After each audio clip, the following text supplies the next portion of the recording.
They got one of the best restaurants. Wanted to get your hands dirty and see the whole process. Wait, is this Taste of the Tavern?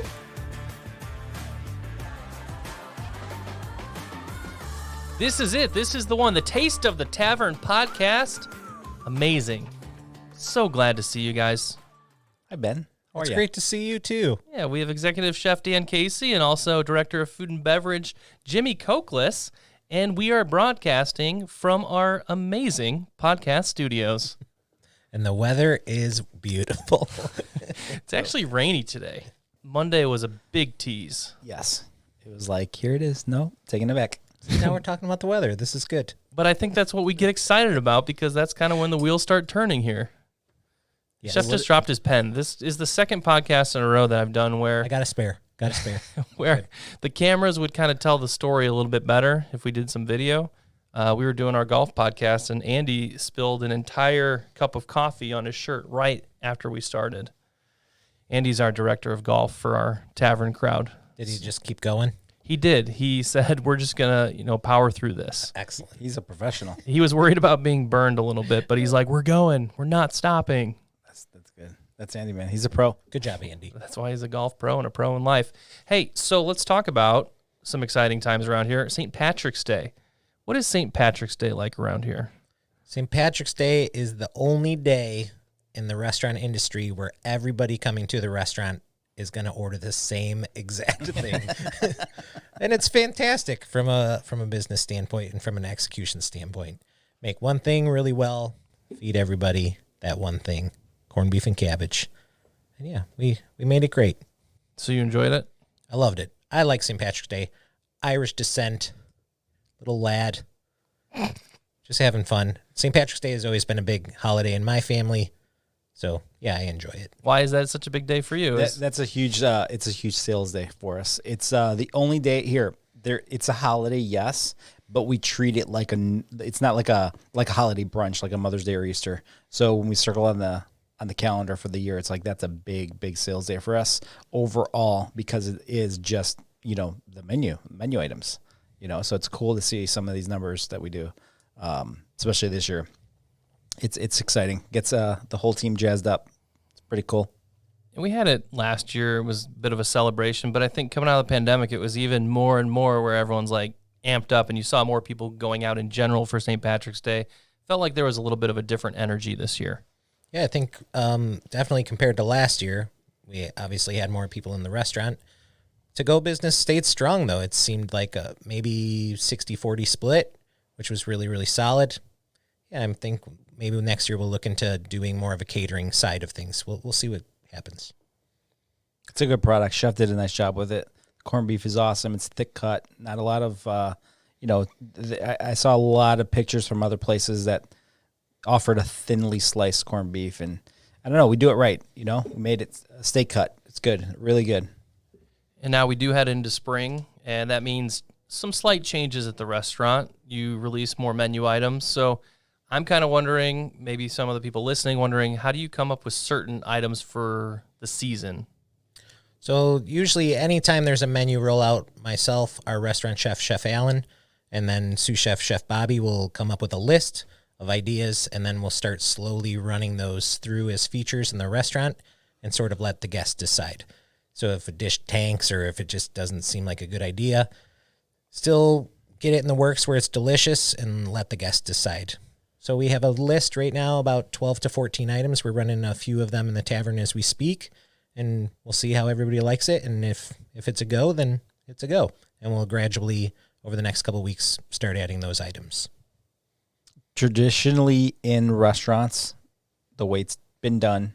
We've done it too when we started. We lay everything out on the table, and it's like 5 people tasting, talking about it, talking through it, costing it out, yada, yada, all the things that go into that type of stuff. But it's cool because we switched over to literally allowing our guests to make the final call. And ultimately, like, they're the ones that are ordering it, not us, right? We put stuff on the menu that we like that are cool, right? They go with the season. They go with what's available to us. But at the end of the day, the guest is picking the dishes that are going on the menu. And I think we do it right. We've adjusted to that, and it's pretty cool. Is there any type of food that's more popular in the springtime? I mean, you definitely start seeing the problem with the Midwest is you don't get as many seasonal things that last very long. So something like asparagus and the rest of the country is very celebrated this time of year, whereas we buy most of our asparagus from California, so we are allowed and able to get it all year round. But things like peas definitely will be at their sweetest, and then a lot of like greens, pea tendrils, ferns. You'll see morel mushrooms coming up, ramps, all kinds of things just sprouting, and you go a lot more from braised dishes in the wintertime and these heavy things, and then you could start lightening stuff up this time of year, which is nice. Is it more of people eating salads now, or is that just when you get into summer you really focus on salads? Yeah, I mean, in the springtime in Chicago, Romeoville, we could be 73 degrees yesterday and then 45 degrees and rainy today. So we'll still see strong soup sales. We're coming up on our last month of subscription, so we will see, those sales through April, and then usually that turn, like end of April, beginning of May, is when you really start seeing the switch, like especially on our pick 2 on the Tavern. You'll see lots of people getting soup as their second choice, and then May 1st, it seems like the second choice is always now salads. So we got 2 cool salads planned for the new menu. We'll see how they work out, and then switch up the pick 2 menu a little bit. It'll be good. And as seasons change, one thing I saw that I thought was interesting that we obviously adjusted to, one major thing that came out of the pandemic was outdoor dining. So if places didn't do that before, it's easier depending where you are geographically. But quick stat here, about 18,000 businesses listed outdoor dining as an attribute on Yelp since the pandemic began. New Yelp data shows, with the total establishments listing outdoor dining nearing 26,000. Comparatively, in February of 2020, fewer than 8,000 businesses listed on Yelp included outdoor seating. Consumer searches for businesses offering outdoor dining increased 292% in year 2 of the pandemic compared to pre-pandemic searches. So I think we're kind of a perfect example of that. We have a golf patio, but then, Jimmy, we did a lot more with that as well. Yeah, we took our courtyard, which obviously in 2020, when banquets and events got shut down, right, we had to adjust. So we had a space that was not being utilized that was right next to the restaurant entryway, right? And we adjusted and utilized it. We pretty much built out the entire tavern. The tavern has about 155 seats in it, and we built the patio with 130. So we almost covered every single seat that we lost while we were closed during COVID, just outside in the courtyard.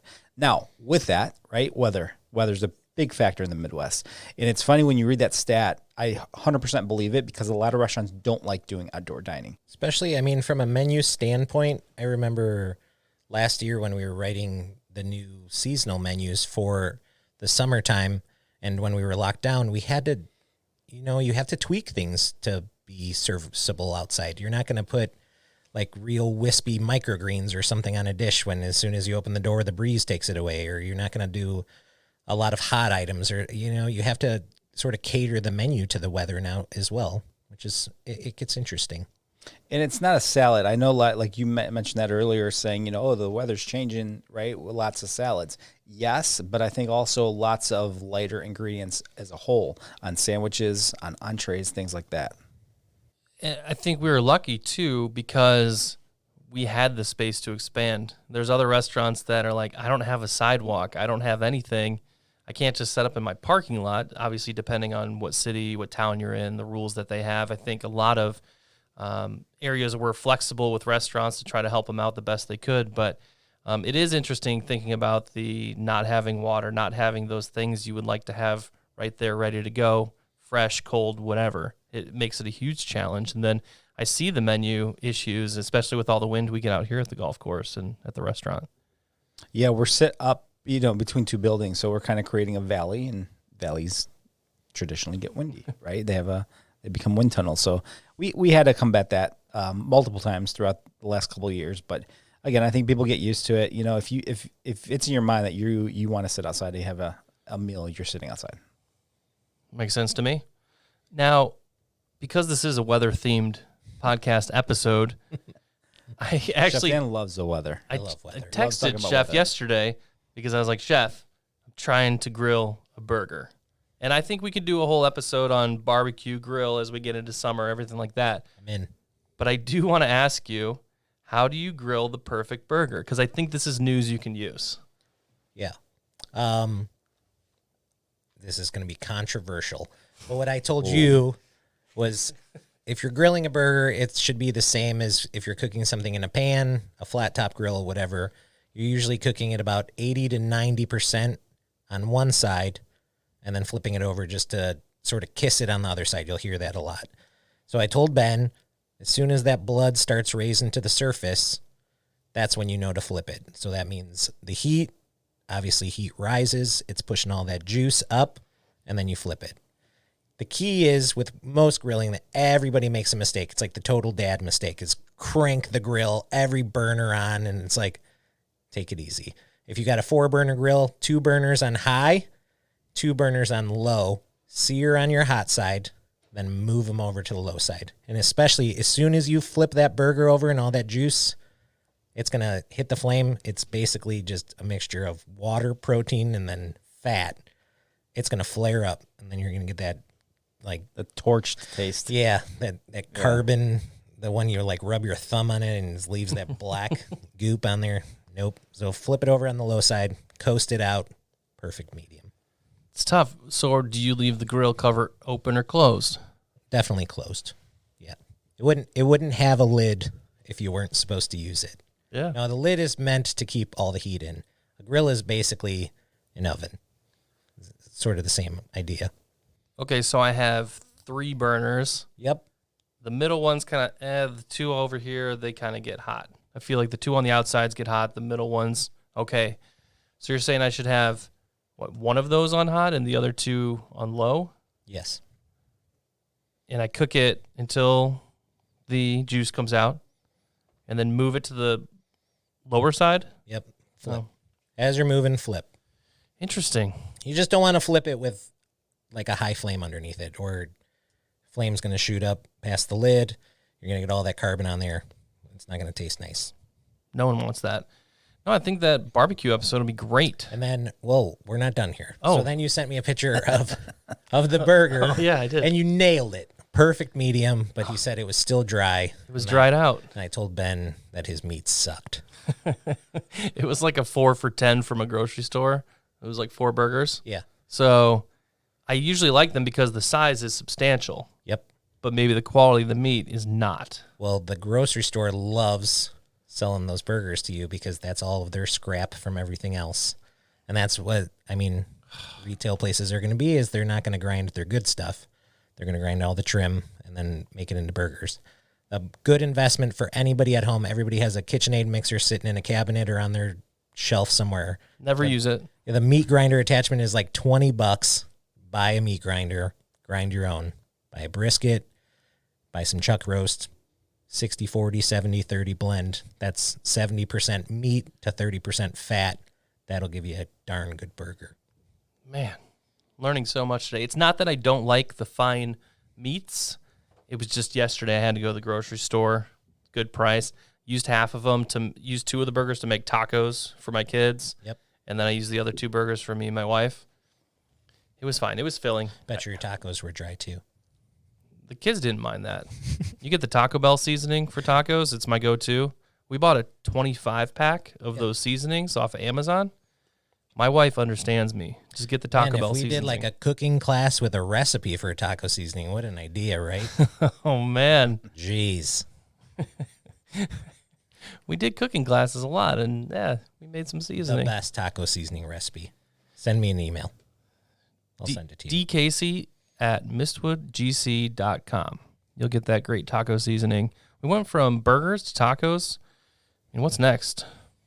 You want to talk about the weather some more? Or?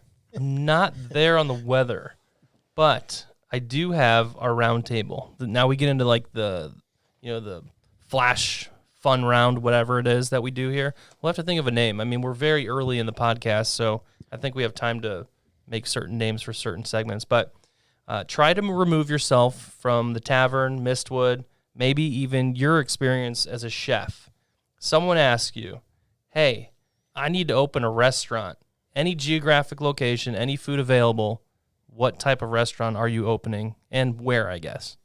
Oh, they're both looking at me like I'm supposed to go first. You are supposed to go first because I feel like you have the most background. Because I'm still thinking of mine, but man. go ahead. So loaded. I mean, if people tell you to open a tavern in Romeoville, that doesn't sound like the best idea, but I'm just going to answer like what I've always wanted. Is I've always wanted like a fish shack, like on a coast somewhere, probably like a Gulf Coast, like just fish tacos. Like one thing, just nice fresh fish, fast tacos. I think fast service and fast food, like easy, like fresh quality, but like able to like crank out some food.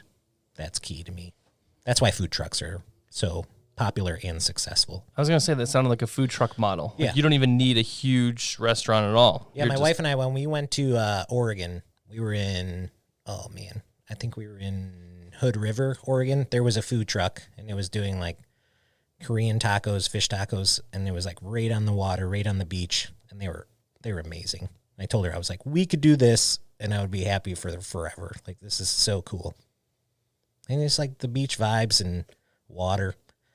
Jimmy and I talked about this when we were in Maine. Like water, when I'm by water, it just like makes you happy. I agree. I love the water. I love the ocean.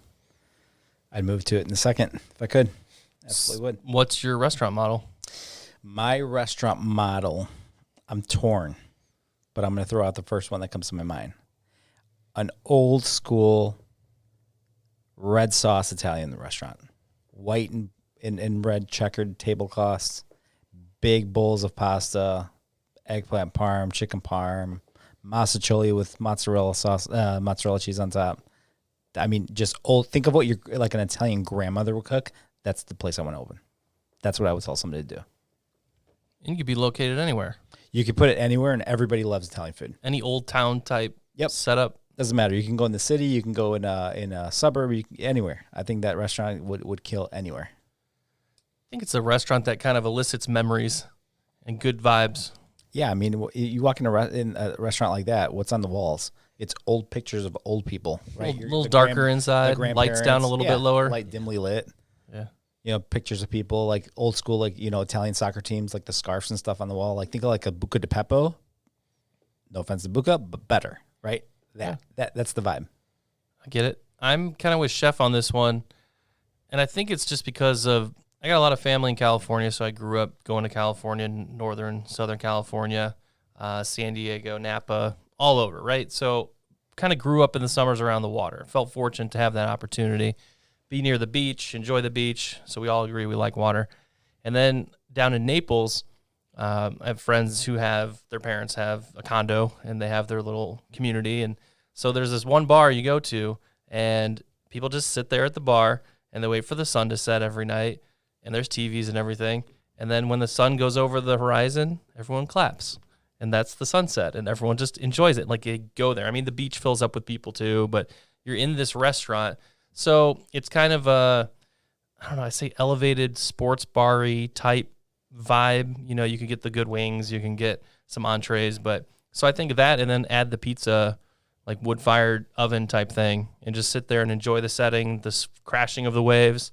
So kind of a sports bar-y menu, like in a highly nice way, without millions of TVs. There's like 5 or 6 TVs, nothing crazy, but you could go there and watch a game and still have fun.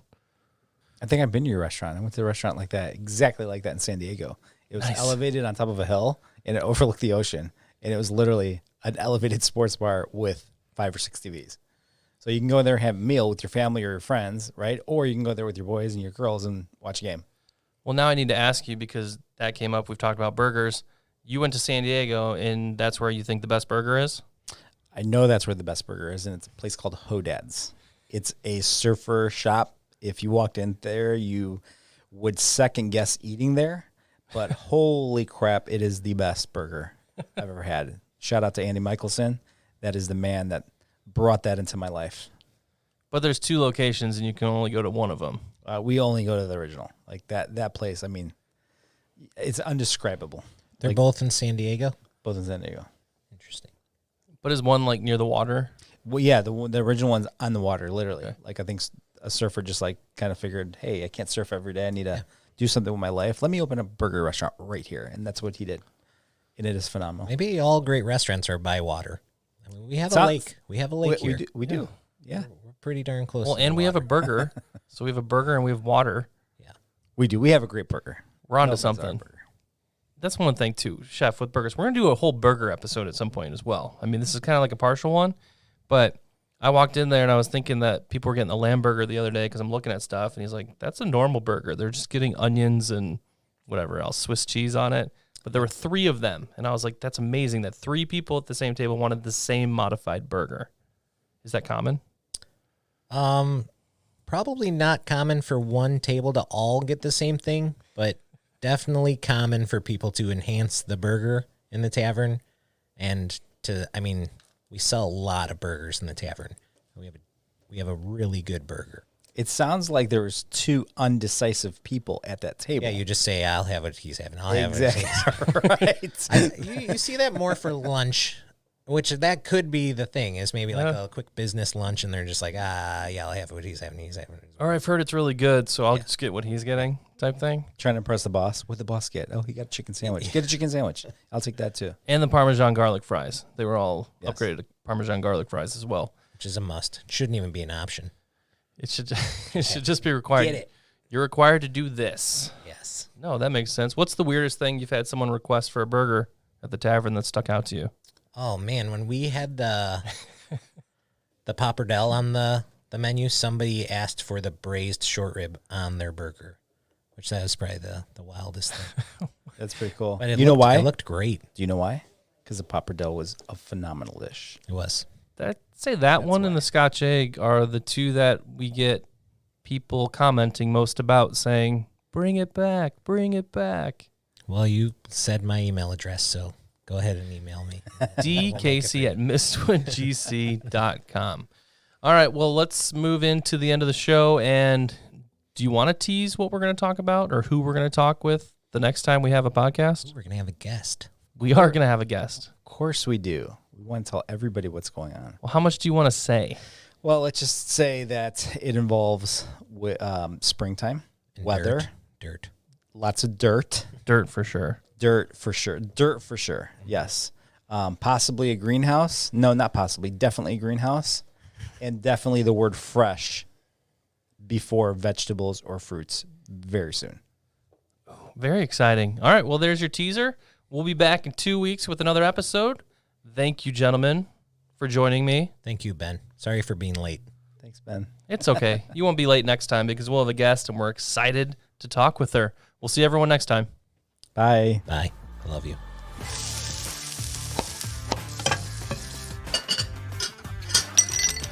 They got one of the best restaurants. Wanted to get your hands dirty and see the whole process. Wait, is this Taste of the Tavern?